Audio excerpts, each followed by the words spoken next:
For example, cooking habits in Europe change from border to border. Every few hundred kilometers you have different cooking habits. Extractor hoods in China look much more different than in Europe or the United States, where you have those filters because they use a completely different oil, much thinner, which you have to collect underneath.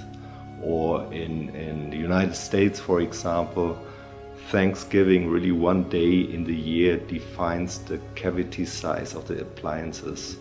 So I think there are huge differences, but however, we follow a global design approach with one design language which helps the customer to identify our products as Bosch products worldwide. What I value in European design firms is that, yes, we have heaps of history, but we also are small countries, relatively speaking.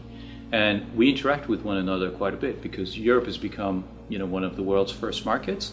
And whether I am designing solutions for Spain or if I'm designing solutions for the northern countries, it's always interesting to have different point of views, and we have within Europe a microcosm of all these different perspectives. I think Australia and New Zealand are ahead of us when it comes to the service design industry.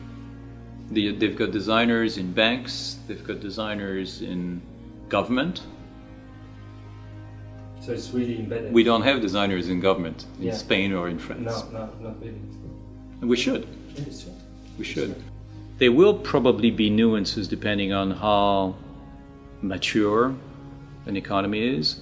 And of course there will be difference depending on the product categories that we are within. If they are heavily, anchored into a very specific cultural notions or not.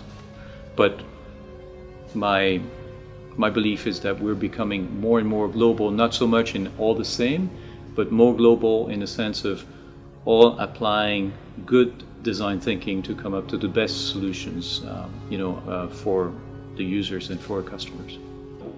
In the past, we've been able to more drive for global scale and build global platforms and kind of do top-down solutions, if we want to look at it that way. What we're seeing now is much more kind of locally driven initiatives and demands coming from markets, from countries, for more locally relevant solutions. At the same time I'm doing that, empowering the markets to come with their ideas, I also need to be joining dots up and seeing patterns and thinking about platforms which I can build on a global level, which can enable this localization of a concept, localization of a